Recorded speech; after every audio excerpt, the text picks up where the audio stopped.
Big Brother, mainstream media, government cover-ups.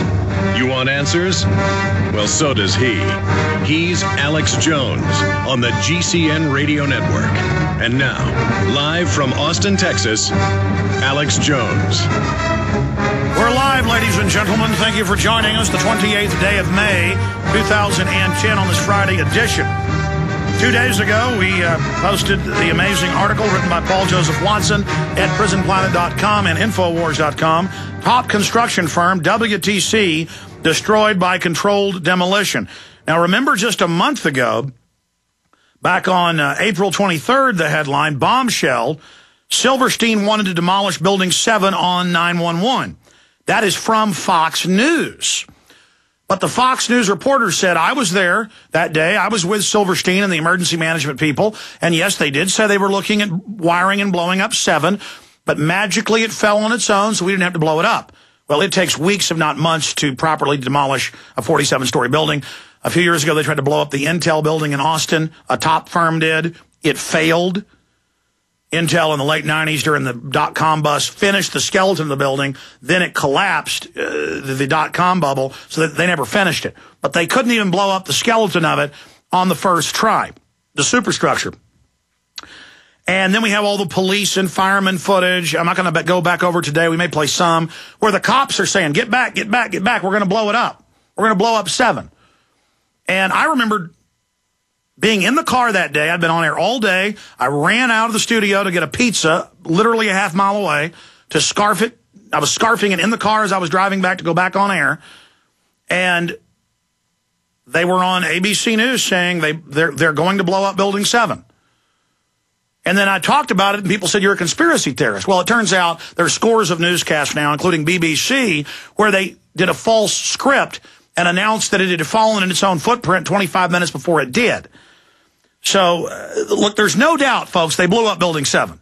We had Barry Jennings, the deputy head of New York Emergency Management, on.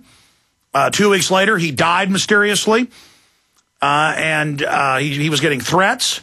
And he said, yeah, they blew up Building 7. So this isn't a game we're playing. I mean, I hope you understand that.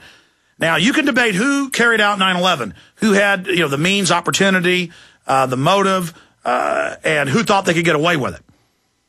And that's the Western power structure, no one else. That's England, the U.S., Israel. They're all joined at the hip. But for the next hour, and then a little bit into the next hour, then Bob Chapman's joining us. Alan Hart joins us because he's another window into this. You have this Fox News reporter going with the lie, saying, yeah, okay, we were there. They were talking about blowing it up, but we didn't. So you're a conspiracy theorist forever saying we did. And then you've got all the firemen, saying, yeah, they told us they blew it up. And then they get fired or threatened. And the cops saying, yeah, they said they blew it up. I've interviewed those cops, Bartmer and others. I've gone and found the cops who were on the CNN video saying, get back, they're bringing it down, folks. We have the live footage. Get back, they're blowing it up. And again, the cops weren't involved. They were brought into it. And then once they've accepted it, they just engage in Crime Stop or doublethink, and then they don't talk about it. But I'm going to shut up. It's just to get into Building 7, to get into 9/11, to get into the NORAD stand down, to get into U.S. and British troops massed in and around Afghanistan in the 2 months before, and Newsweek admitting Bush signed the attack order to go into Afghanistan on September 10th, and Jeb Bush declared martial law 2 days before in Florida, AP. And hijackers trained at U.S. bases. They thought they were taking part of it in a drill. On and on. It's all confirmed. But to have another eyewitness who's a prestigious pedigree with the BBC, ITN, top correspondent in the Middle East, interviewing the Shah, Yasser Arafat. I mean, he's at the highest level of journalist, Alan Hart, blowing the whistle that day one he was witnessing the cover-up in the media, the self-censorship, because people are, it's like Albert Speer, the German interior minister, the architect, was asked later, why did you go along with Hitler? Why did you do all this? Because he was known as an intellectual and an aristocrat, and they actually let him off because the British liked him so much at Nuremberg. And he said, well, when the devil's got his arm around you, being nice to you, you don't, recognize it's the devil. And he just, once you're in it, you're in it. Well, folks, we got to say we're not part of this. The media, everybody. Again, I'm going to shut up, and I apologize for spending some time here with this precious guest, but I just wanted to preface it. Alan, you don't like talking about yourself, but you've got such a lengthy bio. It'd be like talking about Muhammad Ali's boxing career. That would take an hour to just hit the highlights. But for those that don't know who Alan Hart is, and the website's alanhart.net, tell us about your career, what you've done, and why you're going public now. Well, Alex, first of all, let me say I'm delighted to become a member of your truth-telling society, if I can put it like that.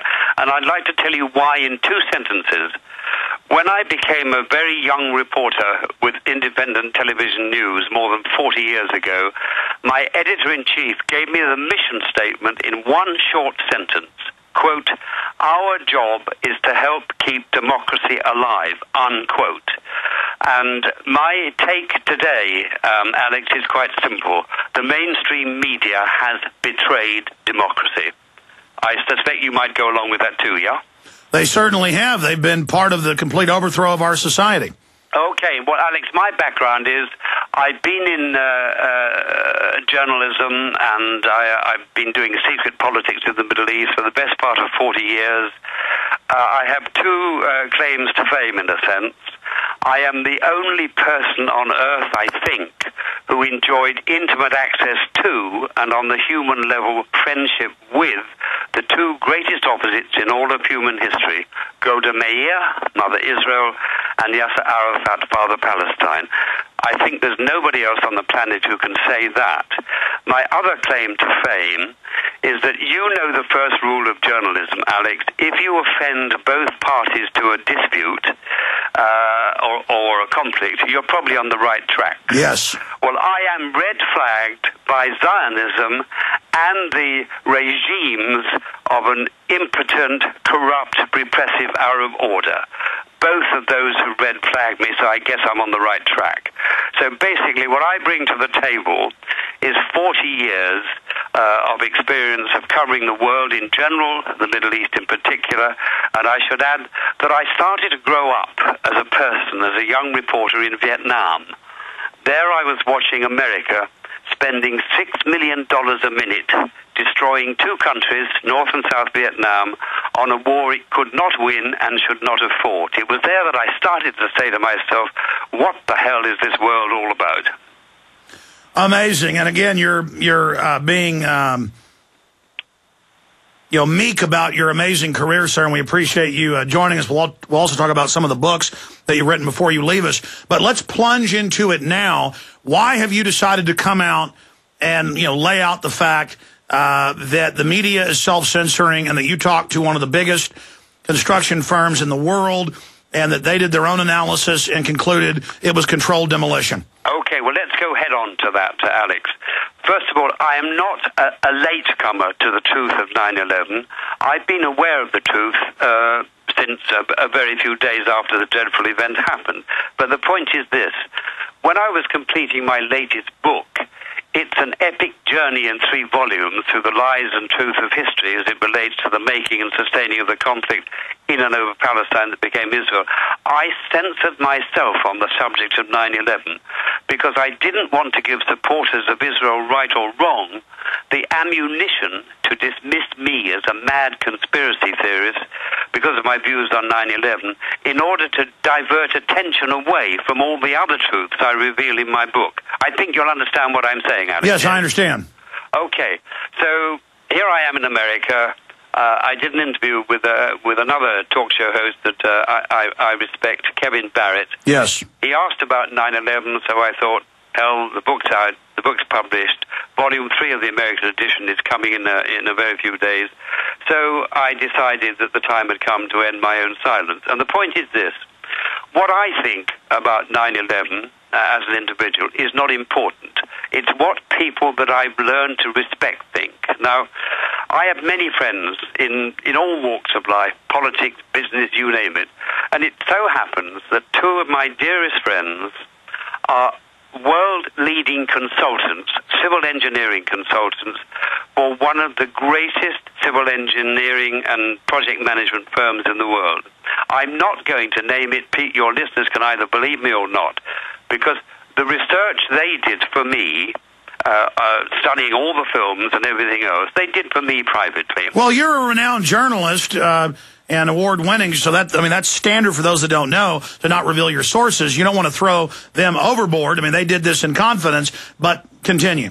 Okay, so here we are. They are truly world-leading consultants, and they said to me, when they'd studied the film footage and everything else, Alan, it is irrefutable. The building, the Twin Towers, were brought down by controlled explosions from within. Now, I know there are many other people that say that in America, but as a journalist, I can only go on people that I know and trust, right? Yes. So they said that to me. So by definition, Alex, if the buildings were brought down by controlled explosions, it is a conspiracy by absolute definition.